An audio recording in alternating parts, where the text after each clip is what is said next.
Hi everyone, welcome back to the Casual Watch Review channel. So you have read the title correct. In this week's video we will be looking at an Invicta.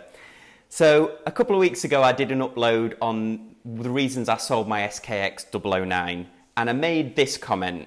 On some of the watch forums you go on about the Seiko SKX as if it's like the best watch that was ever made when there is kind of like better alternatives. And I'm not talking about like any of that Invicta rubbish or anything like that.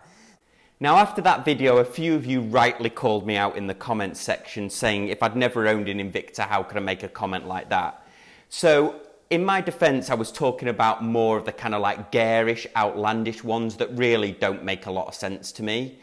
But in all fairness, what I did was I went on eBay, I bought this Invicta Pro Diver for what actually turned out to be a great price for the specification of it. So what we'll do in this video is we'll do an unboxing, we'll do a mini review, and then I promise I will wear it for a week, 2 weeks, depending on the filming schedule for the channel.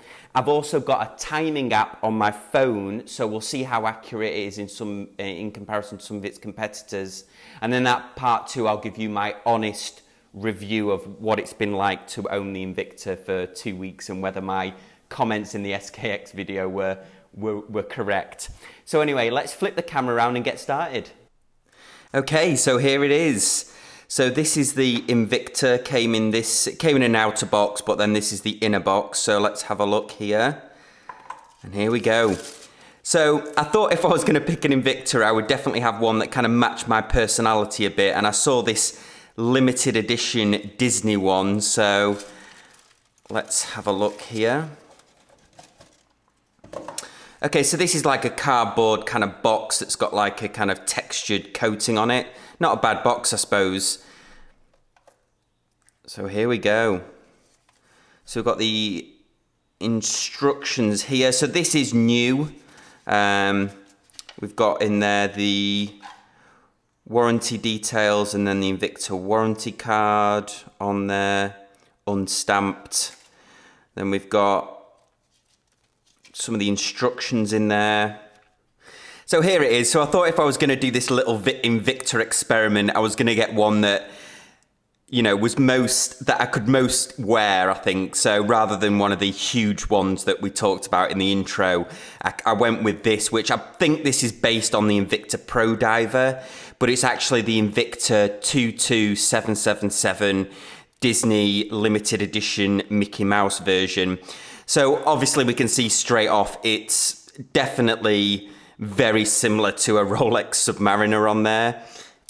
So it's a 40mm case, comes on the metal band here. I don't know if you can see this on the video, but it's actually all covered in plastic kind of wrapping here, which you don't actually see often on a lot of watches, except I have actually seen this on Rolex ships with kind of like a micro kind of plastic on them. I mean, normally you see it on the bracelet, but not normally you see it on the side of the watch as well, which I suppose is pretty cool. Okay, so I'm actually switching to the white gloves here. I know some of you don't really like the white gloves, but I've just had to reshoot a load because I got fingerprints all over it. That's one of the issues of filming kind of these reviews in 4K, is you can definitely see the fingerprints on it. But anyway, so here it is. So quite a nice size, 13mm case. We've got Invicta inscribed on the side here. So it's fully stainless steel, and actually it actually got some weight to it. It does feel certainly, dare I say, a lot higher quality than actually the cost than actually what it cost me. So I picked this one up on eBay for the unbelievable price of $62. Now, normally their retail price is $360. Now, I know nobody ever plays retail for an Invicta, but I thought even at $60, this is actually quite a good deal. So let's just kind of take some of this wrapping off here. So we'll take this off the screen. So you see it's also got like a Cyclops around the date window there. It's got a very kind of simple black dial on there. We can see Mickey Mouse at the 9 o'clock position there, and then just these implied markers around the outside, which is a nice touch. Now it's also got a screw down crown, so I think this model is based on the Pro Diver model. So also it's actually got hand winding and hacking on it as well, which for a $60 watch, I suppose, is pretty cool, actually. You know, you'd see this on a Vostok, but this actually, it does feel a lot better quality than a Vostok, actually. So there we go, we're just winding it up there. Quite a smooth action on the wind. And then we pull it out just to kind of set the time there. So quite a smooth action on the time setting there. Also on the back of the second hand, we can actually also see the, I think it's a trademark of Invicta watches. On some of them, they have the Invicta logo actually on the second hand. So let's screw that back in. It's actually quite a smooth wind on there, actually. Dare I say it, actually a bit smoother than the SKX, but anyway. Now the bezel is 120 click. Actually, it's a little stiff. It's giving me some resistance, but it's, you know, it's moving freely. There is loom on the pip here, although I think this has got some kind of like dirt on it whilst maybe during production. The loom on here is actually Tritonite. So Tritonite compared to Super Luminova it doesn't last as long. You probably get like 60 minutes worth during the night, but it's supposed to have like a life of 25 years. Now moving around to the side, we can see the Invicta logo actually etched in the side there. Moving around to the other side, we've got the crown on there. And we've got kind of like a cross here.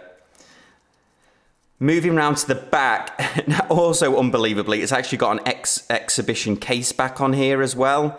And then we can see this metal band. So this metal band is actually all covered in plastic at the moment. And what I think I might do for this kind of experiment, so what I'm planning on doing is wearing this for a week, really getting to know it, and then I can make kind of like a judgment on what I actually think of them.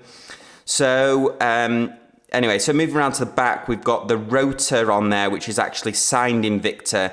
Now this uses a movement that is made by TMI, or Time Module as it's known. So it's a 24 joule movement, and their code is the NH35A. So it beats at 21,600 vibrations per hour. It's got a 41-hour power reserve. It's got the hacking and the manual winding. And Time Module is actually owned by Seiko. It's actually part of the Seiko holding group. And this movement, the NH35A, is actually the unbranded Seiko movement, which is the 4R35 movement. It's got a 200-meter water resistance. Now, Invicta is actually a US brand, although they're headquartered are in Switzerland, I presume, so that they can, you know, some of the watches can say Swiss made on them. They actually were bought in 1991, but previous to that, they're actually one of the oldest watch companies. They were founded in 1837 by Raphael Picard. Now, they were founded in Switzerland, and then as with many companies, we've talked about this multiple times on the channel, they actually largely died during some would say the quartz revolution of the 1970s, and then the others would say the quartz crisis of the 1970s. So all credit to this holding company to actually recreate this brand, and to give credit to Invicta, they also have they also donate a lot to charity. There's actually an Invicta Care Foundation. They actually gave $130,000 to actually the Hurricane Katrina relief. So let's just try it on the wrist.